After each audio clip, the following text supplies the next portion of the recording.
Hello there friends, welcome back to another episode of Generation Tech. My name is Alan. When Order 66 was executed, almost every clone trooper complied with the command and carried out their duty without hesitation. Clone Force 99, however, was different. Almost all of their members were unaffected by Order 66. It's almost as if the inhibitor chips didn't work on them or had a very limited effect. That is, except for Crosshair. He exhibited signs of complete obedience to Order 66. He even took a few potshots at Kanan Jarrus, or Caleb Doom. I honestly don't even remember what that con artist's name is anymore. Never trust individuals with goatees. More importantly, Crosshair uttered that famous line that all of the clone troopers under the effects of the inhibitor chip seemed to utter. Good soldiers follow orders. It's so creepy and sad when the clones do that. Anyway, today I want to take a look at why Crosshair was more susceptible to the inhibitor chip than the rest of his units. I also want to see if we could take that information and try to predict who else in the Bad Batch will be affected by their inhibitor chip. Like Wrecker, who either is experiencing some head trauma and migraines or something a bit more sinister.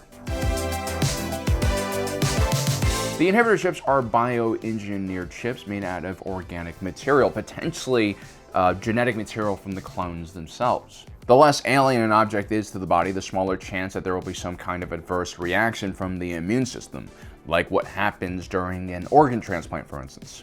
This is also why it's very hard to connect humans to medical devices made out of metal or plastic or other inorganic materials. The only case of malfunction that we know about with these inhibitor chips was Clone Trooper Tup's incident, which means that the failure of these chips was most likely incredibly low.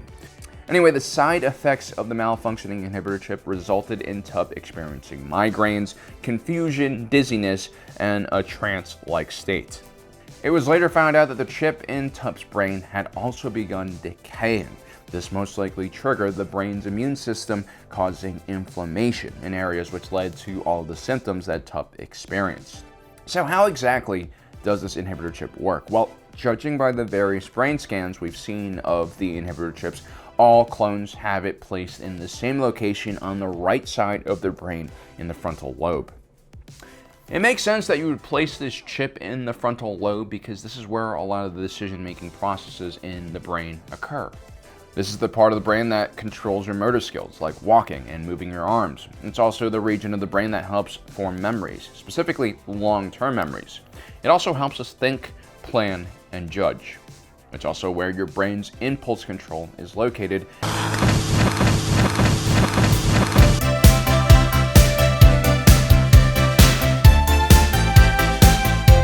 No! And where our personalities are formed. I don't like sand. So my theory is that these inhibitor chips actually instructs the brain to make new neural pathways for a very specific action, killing all of the Jedi. Whenever we perform a new activity, our brain creates new neural pathways. The more we repeat that specific activity, the easier it becomes, and the stronger those connections will be. This is why ollieing for a lifelong skateboarder is incredibly simple.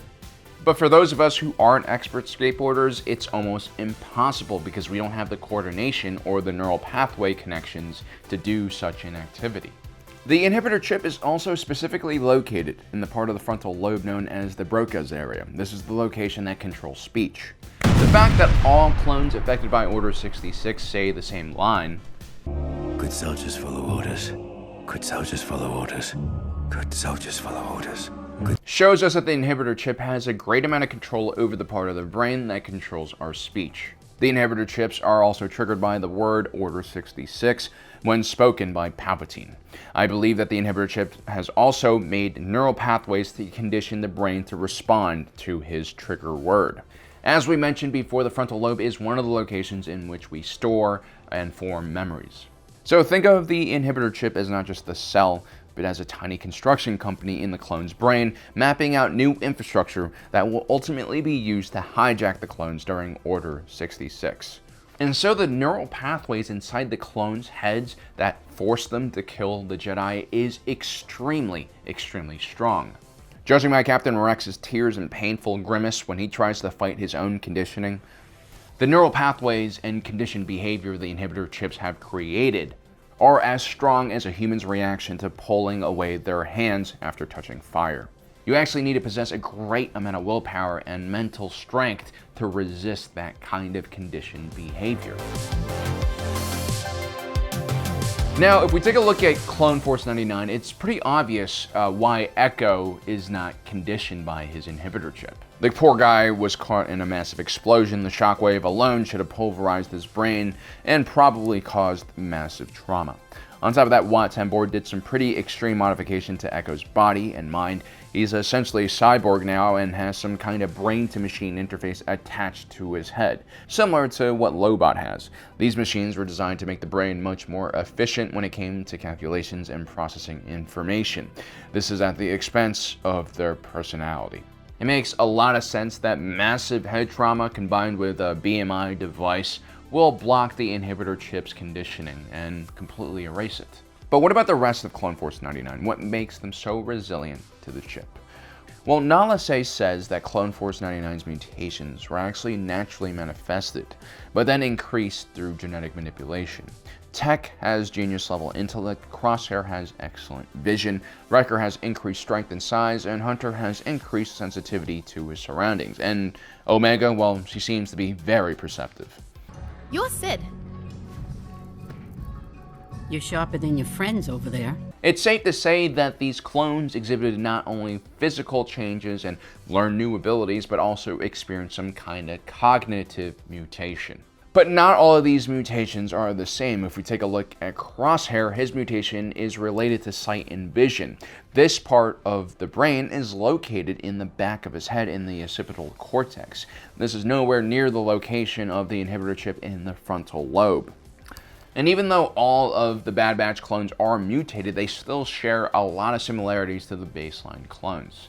So it's very likely that the frontal lobe of Crosshair's brain was unaffected during his own mutation, because it was mainly concentrated to the back of his brain. It's for this reason why I also believe Wrecker, who seems to be suffering from some sort of migraines, might also be affected by his inhibitor chip more than the other clones, simply because his specific mutations mostly affected his musculature and not his cognitive functions. As a matter of fact, both Crosshair and Wrecker seem to exhibit some decreases in cognitive function. For Wrecker, it's obvious. He's a bit dull at times and also exhibits childlike behavior, which is why we love him so much. And also why he's the one who has to fight a freaking Rancor. I mean, baby Rancor or not, this is just a very stupid and idiotic move. Crosshair's own decreased cognitive functions are harder to notice, but it manifests itself through his quiet demeanor and lack of desire for social connections. It's not to say he's not intelligent or dumber, it's just that certain parts of his frontal lobe are probably underdeveloped compared to, say, the other individuals in his team. Hunter, Tech, and Omega's mutations seem to all be centered around the frontal lobe and its functions, so it kind of does make sense that their inhibitor chip's conditioning would have been interrupted in one way or another. This would have a very similar effect to the massive head trauma that Echo suffered. Now, hopefully I'm wrong about Wrecker and his migraines. I mean, he has suffered a lot of head trauma in just like the few episodes we've seen him. He's been, thrown around, beaten up, and just, not been in good shape in general.